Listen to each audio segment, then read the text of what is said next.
Juanita, what are you making for us? So this is a nod to my mum's childhood as well as my own. So she grew up in Malta with 7 brothers and sisters. And during the summer, they used to go to the beach every day to catch octopus and crab. And when we were growing up and we'd have picnics and go crabbing ourselves, Mum would pack a very basic picnic of bread, olive oil and tomato sandwiches. So I thought it would be quite interesting to try and take those humble ingredients and try and make them a bit more restaurant-y. You've got an idea of how this dish is going to look at the end, have you? I've drawn a picture, yeah. We've got compressed tomato with horseradish and crab. She's making a crisp bread from rye, a crab tuile, and then she's serving the whole lot with olive oil encased in a capsule. Is it actually going to result in something we want to eat?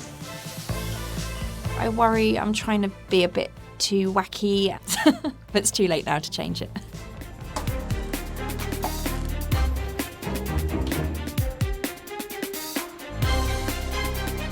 "90 seconds left, that's it. Come on, guys, please.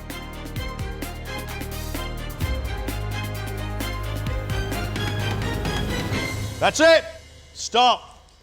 Well done. Well done.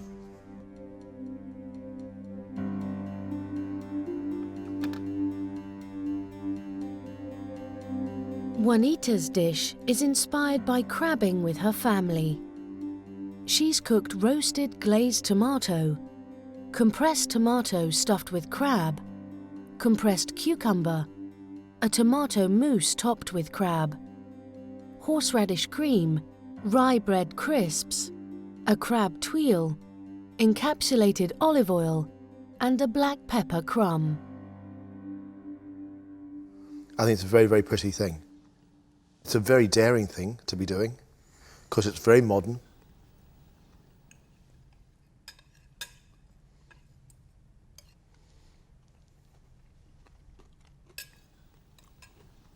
It's delicious. Really delicious. Every time you think you've got the dish in your head and it's all worked out and there's crab and there's tomato and there's pepper and there's bread, there's something else like a bit of sweet, salty cucumber, which tastes like the sea. For me, it's a delicious, addictive, lovely, lovely thing. I think you're a genius.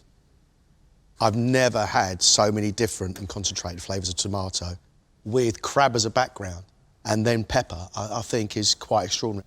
I think you can only eat food like this at some extraordinary kitchens around the world. I think that is absolutely genius. Congratulations. Cheers, thank you very much. Thanks.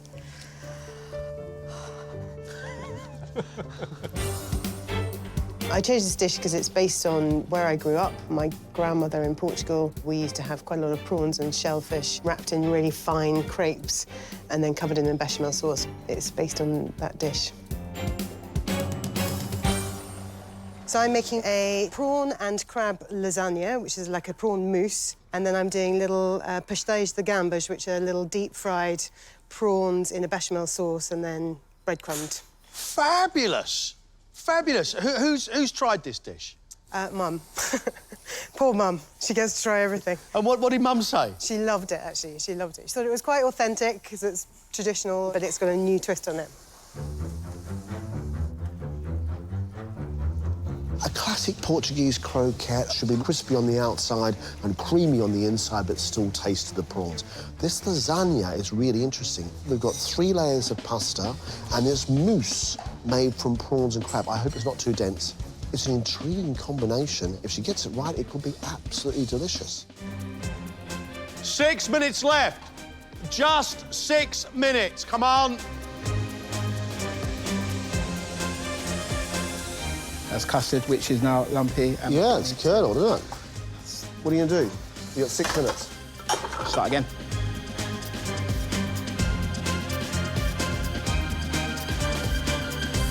The pie's done. Just got famone on top of it, which is what I wanted.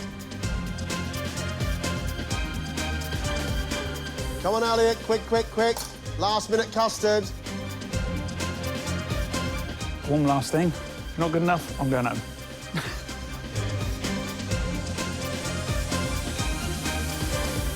That's it. Stop. Stop.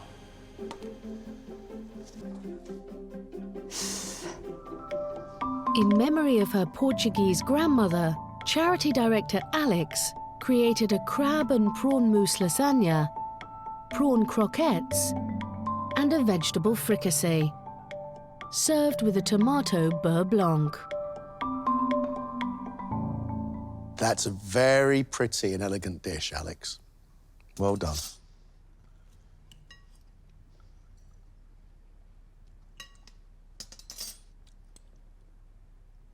Your mousse is sweet, natural sweetness of that shellfish. There's a hint of chili in there as well.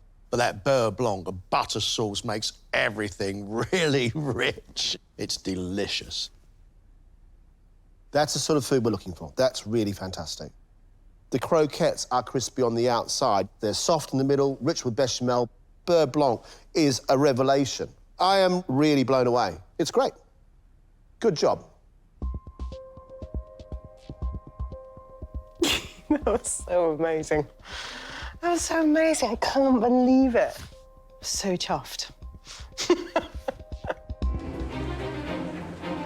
Milk and honey, I mean, it just doesn't give anything away at all. Who knows with that one? That's an exciting one.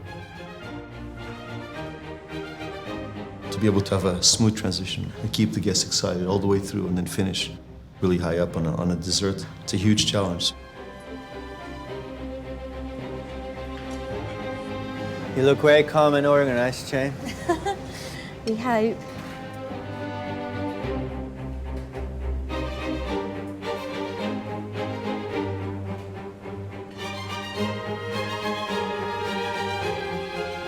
I'll tell you what, I think this is the most complicated one out of the lot, this is. Just make sure, press it down so when it goes to the dining room, it still looks like that. All right, Leo. Okay. Wonderful. Thank you, Chef. Wonderful. Thank you. Okay, Jane. Yeah. Well done. Thank you, Chef. Thank you very much. You feeling good? I am, yes, yeah. You did a really good job. Thank you. That's really awesome. If you'd told me at the beginning of this experience that I would have put something up like that, I don't think I would have believed you. I thought I would have been a mess on the floor. Jane has served milk and honey, a milk and bee pollen ice cream with a liquid honey centre, on a honey custard base, topped with shards of dehydrated milk foam. Wow, awesome. Sometimes all you got left is laughter. That's what you can do, is just laugh at it.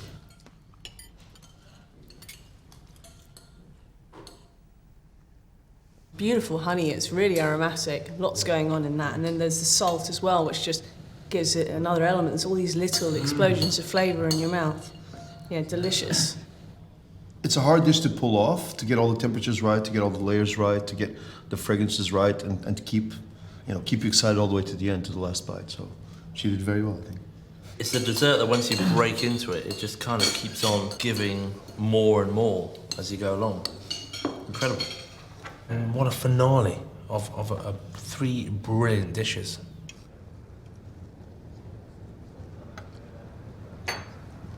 Oh, that is divine. Yeah, it's really, really very, very good as well. And then that sort of sharpness and a little bit of salt around the outside as well. I mean, a huge amount of work for Jane. That's actually my favourite dish. That's a surprise. Besides being a mother of 4, you have a full-time job. How are you going to cope? How are you going to fit this in if you go through the next round? I'll fit in whatever you want to fit in. I've had to study while having children and working full-time. There's an awful lot of things that I've had to manage to do in my life, and so long as I've actually got the dedication and the commitment, nothing is unachievable as far as I'm concerned.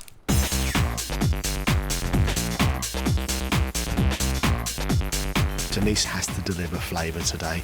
Prawns and salsa, the salsa's got to have a punch. And we've then got a rum and lime cheesecake. Well, I'll tell you what, I've got a load of boxes lined up here and she's ticking every one.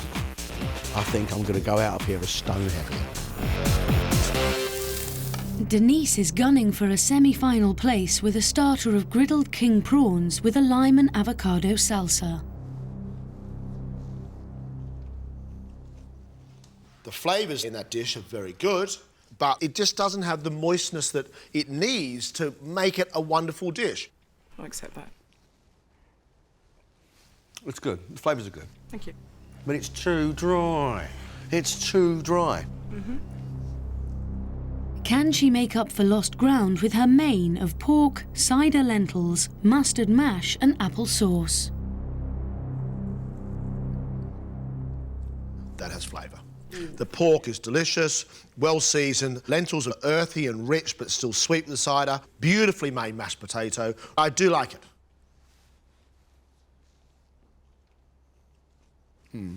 Sweet apple going into wonderful soft pork. What you have cooked is stunningly good. Will Denise's lime and coconut cheesecake with rum cream tip the balance in her favour?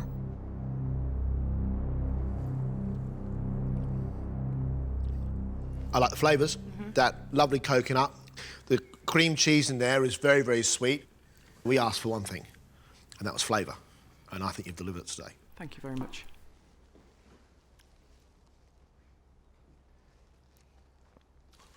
Oh, God. Cleansing lime, going into deeper coconut, going into a hint of rum. That is the taste of the Caribbean in a cheesecake. Those flavour combinations are simply, simply superb. You've done yourself proud today, haven't you? I'm sure that both of you guys have done things by where you've thought, that's perfect. I want to look at things and think that's perfect as well.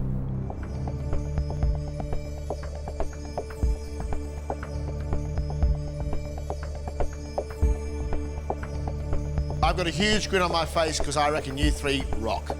You're great. But we only have one place.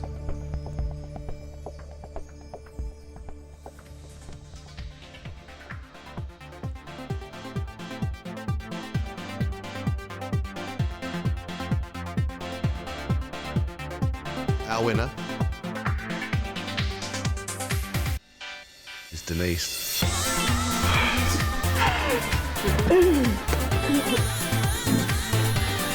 Oh my God.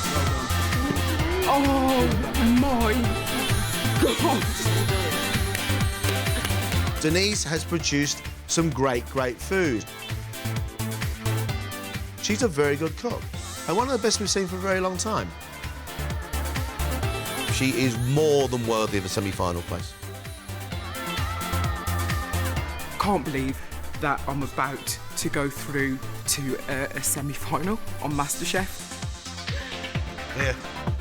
Congratulations. I can't believe it. I am so delighted, absolutely delighted.